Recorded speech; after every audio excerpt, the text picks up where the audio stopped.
अस्सलाम वालेकुम स्टूडेंट्स, उम्मीद करता हूँ आप लोग खैर के साथ होंगे। बच्चे आज नम्स का जो है वो टेस्ट हुआ है 2024 का। तो इसमें हम लोग बायोलॉजी के एमसीक्यूज़ जो है वो डिस्कस करते हैं। बच्चे जो पोर्शन मुझे रिसीव हुआ है मैं आप लोगों के साथ उसकी डिस्कशन करवा रहा हूँ। बाकी जैसे जैसे रिसीव होता जाएगा वो इंशाल्लाह शेयर कर दिया जाएगा। क्वेश्चन है हमारे पास कि इनमें से कौन सी चीज़ है वो कॉम्प्रोमाइज़ नहीं होगी in the absence of lymphatic system. बच्चे ब्लड प्रेशर देखें, ब्लड प्रेशर तो इफ़ेक्ट होगा in the absence of lymphatic system, क्योंकि हमारे पास जो लिम्फ सिस्टम होता है ये फ़िल्टर करता है प्रोटीन्स को, और जब प्रोटीन्स फ़िल्टर नहीं होंगी तो एज अ रिज़ल्ट उसके नतीजे में जो ब्लड प्रेशर है वो इफ़ेक्ट होगा। बीटा ऑप्शन है oxygen carrying capacity of blood. बच्चे ये मेन फंक्शन होता है रेड ब्लड सेल का, इसमें लिम्फेटिक सिस्टम का कोई भी लेना देना नहीं होता। तो यहाँ पर जो राइट ऑप्शन थी वो हमारे पास ऑक्सीजन कैरिंग कैपेसिटी थी। 40 में हमारे पास लिखा हुआ है कि ब्लड कंपोजिशन, तो बच्चे ब्लड कंपोजिशन के अंदर लिम्फेटिक सिस्टम में मौजूद प्रोटीन्स भी जो हैं वो आती हैं। इसी तरह से जो डिफेंस मैकेनिज़्म है, अगर डिफेंस मैकेनिज़्म के अंदर आप लोग पढ़ते हैं कि हमारे पास लिम्फ नोड्स हैं वो मौजूद होते हैं जो कि प्रोटीन्स वगैरह को फ़िल्टर करते हैं, तो वो वाला फंक्शन फिर नहीं हो रहा होगा। तो इस वजह से बच्चे हमारे पास यहाँ पे राइट ऑप्शन जो है वो बीटा आएगा। क्वेश्चन नंबर 2 है the presence of which molecules distinguish the blood from interstitial fluid.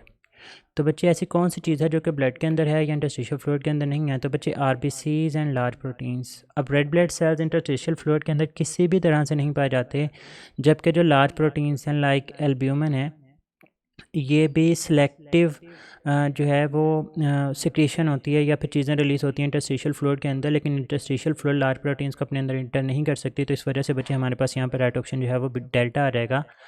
Question number 3 है कि प्लांट्स ग्रोइंग इन सैलिन सॉइल ये डिहाइड्रेट हो जाते हैं। बट इसकी रीज़न क्या है? बिकॉज जो वाटर पोटेंशियल होता है ना सॉइल का, रूट्स का, वो कम होता है।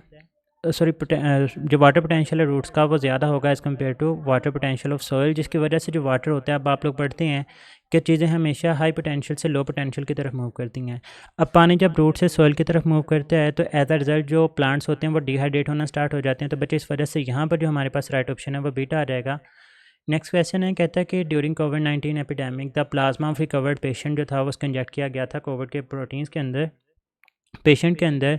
तो ये काफ़ी ज़्यादा इफ़ेक्टिव जो था वो हमें नज़र आया था। इसकी रीज़न क्या है कि प्लाज्मा के अंदर ऐसी कौन सी चीज़ हो सकती है। तो बच्चे हम लोग ये जो वैक्सीन्स वगैरह लगवाते हैं छोटे बच्चों को, तो उनके अंदर भी बेसिकली एंटीबॉडीज़ जो हैं वो मौजूद होती हैं, जो कि एक पेशेंट से प्रोड्यूस हो जाती हैं, उसके अंदर उसके इम्यून सिस्टम के अंदर जो है वो डेवलप हो जाती हैं। फिर उन्हीं को जो है वो हम लोग रिकवर करके पेशेंट्स के अंदर ऐड करते हैं, तो वो पेशेंट जो है वो फर्दर उससे इफ़ेक्ट नहीं हो रहा होता। अब जो एंटीबॉडी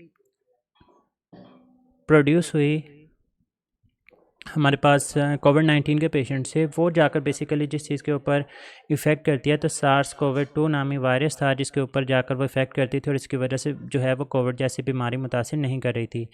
नेक्स्ट है जी कि choose the one which is the example of artificial active immunity. तो बच्चे आर्टिफिशियल एक्टिव इम्यूनिटी वो होती है जो हम लोग खुद से इंड्यूस करवाते हैं, बाहर से इंड्यूस करवाई जाती है। तो इसमें बच्चे जो राइट ऑप्शन थी that was baby receiving the MMR shots, ताकि मम्स मीज़ल जैसी बीमारियां ना हो, पोलियो के कतरे वगैरह पिलाना। तो ये सारी की सारी हमारे पास आर्टिफिशियल एक्टिव इम्यूनिटी के एग्जांपल के अंदर आते हैं। नेक्स्ट क्वेश्चन है हमारे पास कि which of the following type of T cell जो है वो रिक्वायर होता है for the activation of B cells. तो बच्चे हेल्पर टी सेल्स हैं वो इंपॉर्टेंट होते हैं। स्पेसिफिकली हम लोग पढ़ते हैं कि हमारे पास CD4 पॉजिटिव सबसेट जो होता है वो एक्टिवेट करता है बी सेल्स को, और यही जो एक्टिवेट होने वाले बी सेल्स होते हैं फिर आगे जाकर एंटीबॉडीज़ वगैरह जो है वो प्रोड्यूस करती हैं। तो बच्चे यहाँ पर हमारे पास राइट ऑप्शन है वो अल्फ़ा थी। नेक्स्ट है जी, कहते हैं what is the fate of neurotransmitter after the transmission of nerve impulse after synapse. क्या उसको पोस्ट साइनेप्टिक न्यूरॉन के अंदर भेजा जाता है, रिमेन बाउंड या रिमेन स्ट्रे या ब्रोकन डाउन बाय एंजाइम। तो बच्चे याद रखें जब काम हो जाता है तो फिर इसको ब्रोकन डाउन कर दिया जाता है बाय द एंजाइम्स, और वो एंजाइम्स जो हैं वो साइनेप्टिक लेफ़्ट के अंदर इनको ब्रेक किया जाता है, और साइनेप्टिक लेफ़्ट के अंदर इनको ब्रेक करने के बाद इनको भेज दिया जाता है प्री साइनेप्टिक न्यूरॉन रीजन के अंदर, जहाँ पे दोबारा से जो है वो अपने काम करने के लिए जो है वो इनको रिकवर किया जाता है, रीयूज़ किया जाता है, और वो अपना काम कर रहे होते हैं। खैर यहाँ पे जो हमारे पास राइट ऑप्शन है वो डेल्टा है। नेक्स्ट है जी, कहता है which immediate change is brought about in the post synaptic membrane on binding with the excitatory neurotransmitter. तो बच्चे इसके साथ जुड़ने के बाद हमारे पास जब वो सोडियम गेट जो होता है वो ओपन हो जाता है। जब सोडियम गेट ओपन होता है तो इसके नतीजे में जो सोडियम आइंस होते हैं वो फ्लो करते हैं इनटू द न्यूरॉन, और जब वो मूव करते हैं तो इसके नतीजे में डिपोलराइजेशन ऑफ पोटाशियम जो है वो होती है, जिसके नतीजे में potential generation of active signal हो जाएगी। तो बच्चे सोडियम गेट ओपन होने की वजह से यहाँ पर डिपोलराइजेशन ऑफ पोटाशियम जो है होती है और उसके नतीजे में जब हमारे पास potential generation of active signal takes place होती है, तो यहाँ पर बच्चे राइट ऑप्शन जो है वो बीटा आ जाएगी। नेक्स्ट क्वेश्चन था यहाँ पर कि during the conduction of nerve impulse hyper polarisation would not occur. बच्चे हाइपर पोलराइजेशन उस वक्त नहीं होगी अगर हमारे पास पोटाशियम गेट जो हैं वो लूजी ना हो, क्योंकि बच्चे अगर पोटाशियम गेट्स हैं वो लूजी होंगे तो फिर ये ज़्यादा देर तक ओपन रहेगा, और जब ज़्यादा देर तक ओपन रहेगा तो एक्सेसिव आउटफ्लो हो जाएगा, और जब एक्सेसिव आउटफ्लो हो जाएगा तो बच्चे उसके नतीजे में हाइपर पोलराइजेशन की जो है वो कंडीशन प्रोड्यूस होगी। लेकिन अगर ये लूजी नहीं होगा तो फिर हाइपर पोलराइजेशन की कंडीशन जो है वो नहीं हो रही होगी। तो बच्चे यहाँ पर जो राइट ऑप्शन है वो हमारे पास बीटा है। नेक्स्ट है, कहते हैं इनमें से इलेक्ट्रिकल साइनेप्स की कौन सी जो है वो करेक्टरिस्टिक्स है। तो बच्चे इसमें से जो है हमारे पास that is the absence of neurotransmitter, क्योंकि एब्सेंस ऑफ न्यूरोट्रांसमीटर होगी, न्यूरोट्रांसमीटर की यहाँ पर ज़रूरत ही नहीं होती, क्योंकि जो इलेक्ट्रिकल साइनेप्स होती है ये रिलाई करती है डायरेक्ट इलेक्ट्रिकल कपलिंग के ऊपर। मतलब इसमें आप लोगों को जो गैप में मौजूद होते हैं न्यूरोट्रांसमीटर उनकी ज़रूरत ही नहीं होती, ये इलेक्ट्रिकली डायरेक्ट कपल करती हैं। तो इस वजह से हम लोग कहते हैं कि एब्सेंस ऑफ न्यूरोट्रांसमीटर की जो है वो यहाँ पर कोई इफेक्ट नहीं होगा। नेक्स्ट क्वेश्चन की तरफ मूव करते हैं। क्वेश्चन था कि which option given below the characterize the refractory period. तो बच्चे इसमें जो हमारे पास राइट ऑप्शन है दैट इज़ कि नर्व इम्पल्स जो होती है it can be conducted in case of refractory period. Question number 34 था इसमें कि during the complex activity of flight birds require coordination. इनका कौन सा ब्रेन का जो पार्ट होता है वो वेल डेवलप्ड होता है। तो बच्चे दैट इज़ द सेरिबेलम, क्योंकि जो सेरिबेलम होता है यही हमारे पास मोटर कंट्रोल या फिर कोऑर्डिनेशन वगैरह को जो है वो कंट्रोल कर रहा होता है। तो यही उनका जो पार्ट होता है वो वेल डेवलप्ड होता है, जिसकी वजह से उनके बहुत सारे स्केलेटल मसल्स हैं वो आपस में जुड़ के काम कर लेते हैं। नेक्स्ट कहता है कि अगर मैथमेटिशियन ने कोई नई इक्वेशन बनानी हो तो फिर कौन सा पार्ट जो है वो वेल डेवलप्ड होना चाहिए। तो बच्चे इसके लिए आप लोग पढ़ते हैं कि सेरिब्रम, क्योंकि सेरिब्रम में पार्ट होता है फ्रंटल लोब, और ब्रेन वाले पार्ट के अंदर ये चीज़ लिखी हुई है कि ये इन्वॉल्व होता है प्रॉब्लम सॉल्विंग के अंदर, रीजनिंग के अंदर।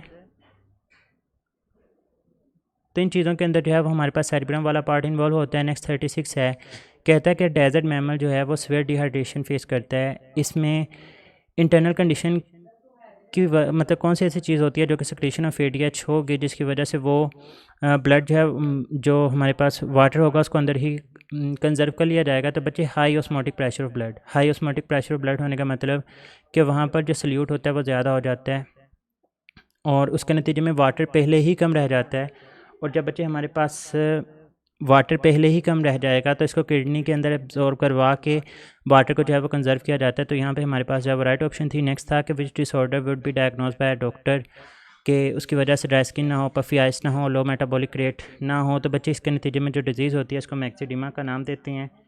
और जो मैक्सिडिमा है ये बेसिकली हाइपोथायराइडिज्म की ही एडल्ट के अंदर जो है वो कंडीशन का नाम होता है, जिसकी वजह से स्किन ड्राई होना स्टार्ट हो जाती है, आइस पफी होती है और मेटाबॉलिक रेट जो है वो डिजीज़ कम होना स्टार्ट हो जाता है।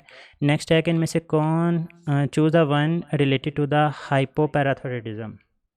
तो बच्चे इसके नतीजे में टेटनी जैसी बीमारी होती है, क्योंकि जब हाइपोपैराथायराइडिज्म होगा तो इसके नतीजे में आपके पास जो लेवल होगा हाइपोपैराथायराइडिज्म का वो लो हो जाएगा, और जब लो होगा तो आपके पास लेस कैल्शियम आयंस प्रोड्यूस होंगे, और जब लेस कैल्शियम आयंस प्रोड्यूस होंगे तो इसके नतीजे में हमारे पास जो है वो मसल्स वगैरह क्रैम्प होना स्टार्ट हो जाते हैं। तो यहाँ पर हमारे पास फिर जो राइट ऑप्शन है वो डेल्टा आ जाएगा। नेक्स्ट है कि इनमें से मिस मैच पेयर आपने आइडेंटिफाई करना था। तो बच्चे इसका राइट ऑप्शन अल्फा है कि ग्रेफिन फॉलिकल प्रोजेस्टेरोन। तो ग्रेफिन फॉलिकल जो है ये तो एस्ट्रोजन को जो है वो रिलीज़ करते हैं। तो बच्चे ये पार्ट था। इसके अलावा अगर आप लोग को कोई भी पोर्शन मिलता है तो मेरे साथ इस नंबर के ऊपर शेयर करें, इंशाल्लाह मैं उसकी डिस्कशन भी जो है वो आप लोगों के साथ with right options by concerning with the respective teacher आप लोगों के साथ शेयर कर रहा हूँ। अपना बहुत सारा ख्याल रखना है, तो हमें याद रखिएगा। फ़ी अमानिल्लाह, अल्लाह हाफिज़।